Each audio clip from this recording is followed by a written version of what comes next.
Bonjour et bienvenue à Arrêt sur le monde. Ici Frédéric Méran, professeur de sciences politiques, directeur scientifique du Cerium et votre animateur. Aujourd'hui, nous parlons de personnel soignant et migration entre mobilité et reconnaissance. La pandémie de COVID-19 a révélé une dramatique pénurie de personnel soignant à différents endroits dans le monde. Dans les pays occidentaux, l'une des solutions pour pallier ce problème depuis plusieurs années est l'immigration. Actuellement, le quart des médecins pratiquants dans les pays de l'OCDE ne sont pas originaires de l'endroit où ils travaillent, et 15,2% des infirmières qui œuvrent dans les pays à haut niveau de revenus ont été formées ou sont nées ailleurs, selon l'Organisation mondiale de la santé. Paradoxalement, les équivalences ne sont pas toujours faciles à obtenir pour les travailleurs et travailleuses de la santé, venus bien souvent du Sud global. Au Québec, le gouvernement a fait appel à 1200 infirmiers et infirmières pour travailler dans les CHSLD en avril 2020. Des personnes diplômées en soins infirmiers à l'extérieur du pays ayant fait la demande d'équivalence ont donc été embauchées. Mais c'est plutôt à titre de préposés aux bénéficiaires qu'elles ont été engagées. Une voie rapide vers l'emploi, certes, mais sans reconnaissance complète des diplômes acquis à l'étranger. Nous voulons mettre en place dès juin 2020 un nouveau programme pilote d'immigration permanente destiné aux préposés aux bénéficiaires. Depuis des années, le Québec est confronté à un problème criant de main-d'œuvre dans cette profession, et ce, dans toutes les régions du Québec. L'immigration doit faire sa part pour répondre à ce défi. Par ailleurs, plusieurs médecins formés à l'extérieur de la province finissent par pratiquer d'autres métiers qui n'ont pas toujours de lien avec la santé. Des quelques 400 demandes que reçoit l'organisme provincial Recrutement Santé Québec Médecins, seule une quarantaine de permis de pratique restrictifs sont accordés annuellement. Reste que si plusieurs sont prêts à émigrer pour répondre à la demande de personnel soignant au nord, la migration de ces personnes contribue à exacerber le manque de ressources au sud. L'Afrique de l'Ouest et le Maghreb, notamment, sont aux prises avec un exode massif de leurs médecins, principalement vers la France.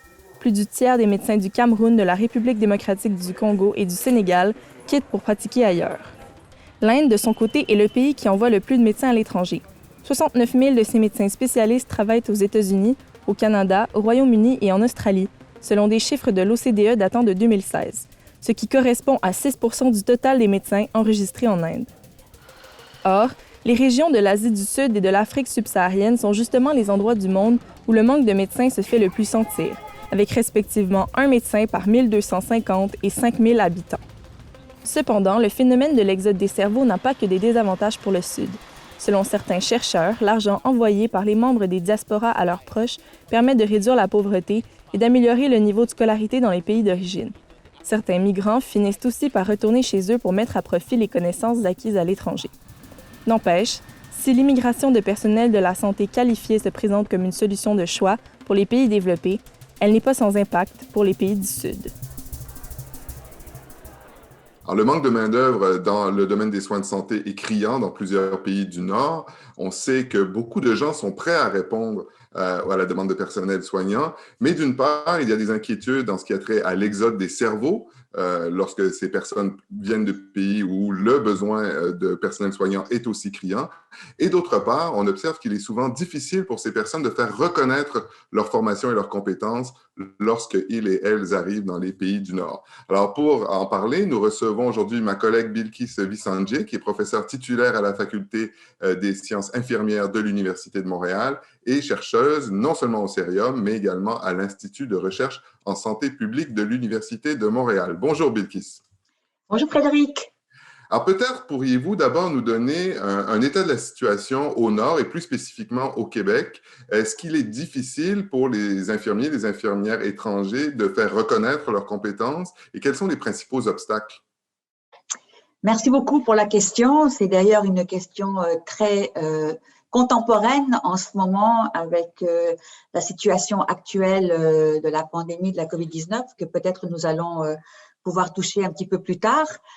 Mais même avant la pandémie, c'est une question qui a toujours été à l'ordre du jour, notamment, juste à titre d'introduction, dans les écoles d'été du Cerium, nous avons une école qui se donne régulièrement par les collègues, Marie-Thérèse Chicha, Brahim Boudarba, qui parlent justement de l'importance de l'intersection entre l'immigration et l'intégration.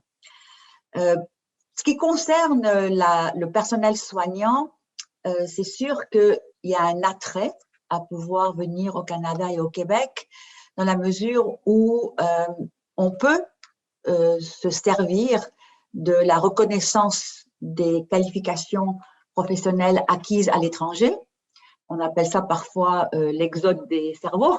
Moi, j'appelle ça l'exode d'une part ou de l'autre côté des qualifications professionnelles acquises d'un endroit à un autre.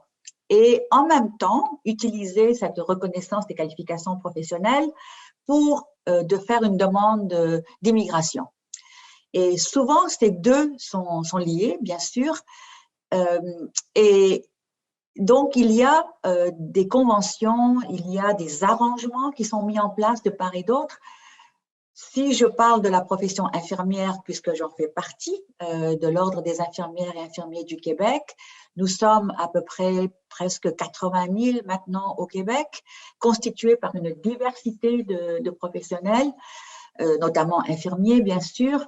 Et il y a eu des arrangements, notamment entre la France et le Québec, l'arrangement de reconnaissance mutuelle vers les années 2010. Et il y a aussi d'autres conventions qui permettent justement de trouver un partenariat. Si on parle du sens inverse, avec la Suisse, par exemple, il y a un attrait extraordinaire qui a été apprécié par les infirmiers et les infirmières du Québec pour, dès que les études étaient terminées, de partir s'évader et pratiquer en Suisse pour ensuite revenir ici, puisque la Suisse a mis en place des reconnaissances assez aisées pour les infirmiers et infirmières formés au Québec. À titre d'obstacle, dans votre question, quand on vient au Québec, une des premières choses qui est particulière au Québec, c'est évidemment la langue française. Donc, il y a l'Office de la langue française du Québec qui requiert que tout professionnel de la santé puisse parler le français adéquatement pour pouvoir donner justement les soins dans une perspective de qualité, de justice qui est requise. Ensuite, il y a également la reconnaissance des acquis, donc les documents, ne serait-ce que par exemple pour une personne qui arrive ici, qui doit donner tous ces documents, il y a l'acte de naissance, il y a le diplôme, il y a la capacité à démontrer que là où j'ai étudié, c'était un programme d'études, soit du niveau baccalauréat pour nous au Québec, qui n'est pas le même qu'ailleurs. Donc, toutes ces demandes de paperasse, je crois, est un obstacle assez important. Entre autres, de pouvoir ensuite faire reconnaître le fait que oui, on est capable de pouvoir pratiquer parce qu'on a aussi cette reconnaissance morale. Par exemple, le casier des antécédents judiciaires. Donc, il y a plein de petits papiers comme ça. Et je pense que lorsque la personne veut venir de l'étranger, par exemple au Québec, les ordres professionnels ont mis sur leur site web, et je suis allée regarder récemment celui de l'Ordre des infirmières, bien sûr, des pharmaciens, des travailleurs sociaux, du Collège des médecins, il y a des pages web qui disent voilà ce que vous devez faire. Mais c'est toujours facile de regarder sur le site web, mais quand on vient pour mettre en application, c'est beaucoup plus complexe. Il doit y avoir quand même des différences importantes entre les différentes catégories de personnel soignant, entre les médecins, les pharmaciens, les infirmiers et infirmières, aussi tout ce qui entre dans la catégorie soit des aides-soignants, soit oui. du fameux, des préposés aux bénéficiaires, comme on les appelle au Québec. Quelle est la réalité que l'on peut distinguer entre ces différentes catégories de personnel soignant migrants, surtout ceux et celles qui arrivent au Québec? Je pourrais parler surtout de la profession infirmière, mais il y a des ententes variées et diverses entre les pays et entre les collèges, entre les ordres. Pour la profession infirmière, c'est important d'avoir été reconnu par l'ordre professionnel du pays d'origine. Pareil pour les médecins, pareil pour les pharmaciens. Donc déjà, pour tous les professionnels soignants, il y a cet impératif d'être en règle par le biais de son ordre professionnel. Ce qui fait que certains qui arrivent ici ont, bien sûr, été reconnus par leur ordre professionnel dans leur pays d'origine, mais arrivés ici, il y a ensuite des étapes pour chacune des professions qui sont plus ou moins complexes. Par exemple, pour certains médecins, il y a d'une part les examens à faire, mais une fois qu'on a fait les examens, c'est pas suffisant parce que la personne doit ensuite faire un stage, mais il n'y a pas de place de stage. C'est du style, je veux bien, mais je peux pas, parce qu'il n'y a pas ce qui est reconnu. Pareil pour la profession infirmière, il faut avoir bien sûr de reconnu par son ordre professionnel dans son pays d'origine, mais après ici, il y a aussi des arrangements de reconnaissance mutuelle qui exigent certaines semaines d'intégration. C'est un petit peu plus facile, je dirais, pour la profession infirmière, quoiqu'il y a des embûches quand même, mais je crois que ce qui est nécessaire, c'est l'accompagnement de l'ordre professionnel. Donc, si on veut vraiment permettre l'intégration des professionnels soignants, il y a un impératif qui est mis en place, mais à mon avis, il y a du travail à faire pour que les ordres professionnels prennent vraiment la main et accompagnent le professionnel à s'intégrer. Et c'est pareil même pour les auxiliaires. Il y a quand même un ordre professionnel et qui doit aussi mettre en place un meilleur système d'accompagnement, je dirais. J'imagine qu'il y a une formation complémentaire qui est évidemment plus longue pour les étudiants en médecine que pour le personnel infirmier. En même temps, on a tous vu ces histoires de médecins avec des diplômes de pays étrangers pour qui ça a été véritablement plus qu'un parcours semé d'embûches. Ça a été vraiment une série d'obstacles qui leur a pris des années avant d'avoir le droit d'exercer au Québec, alors que, comme nous l'avons dit, les besoins sont criants. On a beaucoup mis de l'avant la responsabilité de l'Ordre des médecins, du Collège des médecins, des ordres professionnels dans ces embûches. Est-ce que vous diriez que pour ce qui concerne le personnel infirmier, la situation est meilleure ou plus ouverte ou plutôt comparable à ce qu'on observe chez les médecins? C'est une excellente question, surtout toujours une piste dangereuse quand on veut comparer les trajectoires de reconnaissance des qualifications professionnelles acquises à l'étranger entre les professions, étant donné que, vous l'avez mentionné, les besoins sont criants sur tous les points de vue. Si on parle des médecins, en médecine de famille, nous avons un besoin extraordinaire. Vraiment, on a une situation qui est grave et les écoles, les facultés de médecine encouragent beaucoup les étudiants qui sont actuellement en train de se former à considérer médecine de famille comme une option tout à fait viable, importante au bénéfice de la société. À titre d'obstacle ou de comparaison, je dirais que la profession infirmière fait beaucoup, tout autant que la profession médicale, à part que les spécialités sont plus complexes. Souvent, on nous dit, mais le corps humain, c'est le corps humain. Alors qu'on ait soigné le corps humain dans un pays de l'Afrique de l'Ouest ou dans un pays de l'Afrique du Sud ou qu'on soit en Inde, évidemment, il y a la langue qui va faire une différence. Mais il y a quand même une certaine protection morale, déontologique de ce qui est requis. Et l'autre préoccupation, ce sont toutes nos professions sont truffées d'acronymes, de façons de faire. Les médicaments, par exemple, pour les pharmaciens, c'est un peu plus complexe parce que les médicaments au nom générique versus commerciaux, versus autres, il y a tout un apprentissage à faire. Donc, il y a quand même, je dirais, un moment qu'il faut prendre pour se remettre dans le bain. Maintenant, il faut encourager à ce que ces éléments-là soient facilités. Et c'est vrai que beaucoup de spécialités, notamment auprès des médecins, n'arrivent pas à se réintégrer.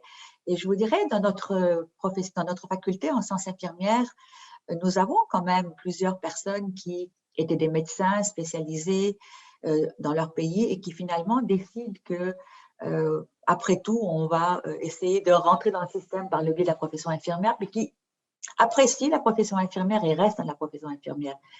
C'est juste qu'il y a des frustrations, c'est clair.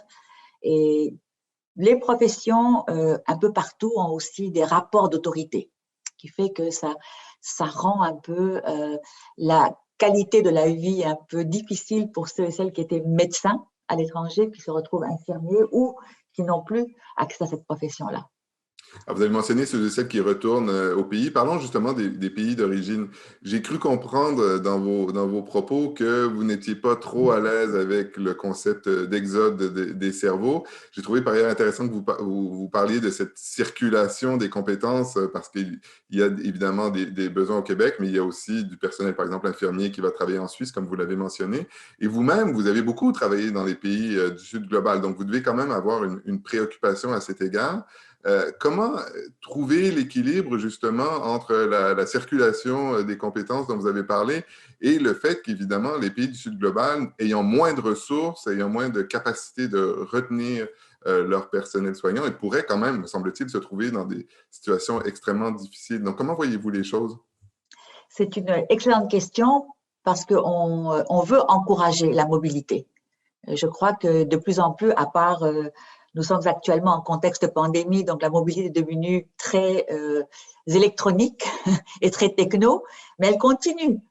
Et en tant que professeur, en tant qu'enseignante, en tant que personne qui croit beaucoup au renforcement des capacités, vous avez bien indiqué que c'était la capacité de retenir qui était un souci. Et je voudrais faire écho là-dessus en disant que ce n'est pas la capacité de former qui est un souci. Je pense qu'on a toutes les ressources et les qualifications qu'il faut à l'étranger, notamment, moi je travaille beaucoup en collaboration avec des collègues en Inde et les capacités sont extraordinaires en Inde. L'attrait à l'étranger, bien sûr, c'est dans une perspective d'un gazon plus vert, d'une qualité de vie à l'étranger qui est très prisée, mais par contre, les capacités sont là. Donc, quand on parle des cerveaux, que j'appelle des qualifications professionnelles acquises à l'étranger, d'une part ou de l'autre, il y a de la mobilité. Par exemple, si on se réfère à la Convention de Lisbonne qui avait en Europe, en 97, qui permettait la circulation dans les pays de l'Europe. Et après, vers 2018, le Canada s'est joint à la réflexion, à toutes ces plateformes où on veut encourager la reconnaissance des crédits acquis au niveau des études supérieures, par exemple. Je pense qu'on a un rôle de comprendre un petit peu comment on peut soutenir pour que les qualifications professionnelles restent là où elles ont été formées, tout en faisant des échanges. Donc, c'est vrai qu'on ne peut pas empêcher de penser que lorsqu'une personne veut venir immigrer au Québec, au Canada, il y a un avantage pour le Québec et possiblement en le voyant comme des avantages à l'étranger. On a vu dans le petit topo qu'il y a des difficultés financières, qu'on veut essayer de soutenir. Donc, moi, je pars à l'étranger et je vais envoyer de l'argent ensuite dans mon pays d'origine. Mais ça ne veut pas dire que la qualité de la vie sera là. Donc, je crois qu'il y a une intersection de ces obstacles-là qui font que parfois, on a l'impression que les qualifications professionnelles qu'on a acquises seront mieux mises au service dans un autre pays. Mais je souhaite qu'on puisse y réfléchir un petit peu plus, à savoir comment je peux apporter dans mon propre pays. Et je dois vous dire, Monsieur Méran, de plus en plus en Inde, par exemple, on voit qu'il y a une capacité à voir qu'il y a du potentiel dans son pays. Et nous avons, moi, à mon avis, dans nos réflexions et dans nos discussions à travers les frontières, à encourager justement la reconnaissance de ces capacités dans chacun des pays et encourager aussi, par le biais de ces plateformes, à comprendre les bonnes pratiques qui se font ailleurs. Je crois que c'est vraiment beaucoup ça, c'est l'intersection des bonnes pratiques et de faire reconnaître ce qui se passe aussi à l'étranger. Il nous reste malheureusement peu de temps, mais je voudrais vous poser une question sur la pandémie. Dans quelle mesure, bon, évidemment, elle a bloqué la circulation de beaucoup de gens à l'échelle de la planète, mais dans quelle mesure est-ce que cette pandémie va affecter ces mobilités de personnel soignant sur le plus long terme, ou en tout cas à moyen terme? Est-ce que vous pensez que la situation après la COVID-19 sera différente de celle qu'on voyait avant en matière de circulation des personnels soignants? C'est une excellente question. Je pense qu'il nous faudra peut-être quelques mois, 1 ou 2 années au maximum. Je suis quasi convaincue et moi-même, je souhaiterais y participer activement à reprendre les échanges, à reprendre la mobilité, à partager ce qu'on apprend d'un pays à l'autre. Nos étudiants, par exemple, sont très à même, enthousiastes de reprendre les échanges et on voit vraiment qu'il y a un apprentissage qui se fait à l'étranger. de part et d'autre. Et ce qu'on a vu ici, dans la frénésie de la pandémie, où on a permis à certaines personnes de passer outre certains obstacles qui semblaient impossibles à passer, a donné des soins extraordinaires. Alors, je crois qu'on va réfléchir à nos façons de faire, à nos paradigmes pour essayer d'être un petit peu plus souples. Merci infiniment, Bilkis Visanjé. C'est vraiment un grand plaisir de vous retrouver. C'est aussi, je pense, l'occasion de montrer à ceux et celles qui nous écoutent que les études internationales, ce n'est pas que de la science politique, ça se fait aussi en sciences infirmières, et ce qui explique le rôle très actif que vous jouez au Cerium depuis quelques années. Alors, c'est ce qui conclut malheureusement notre émission. Un grand merci à l'équipe technique, aux recherchistes et aux partenaires, le Cerium, l'Agence France Presse, Savoir Média, qui nous permettent de faire quelques instants un arrêt sur le monde. À très bientôt.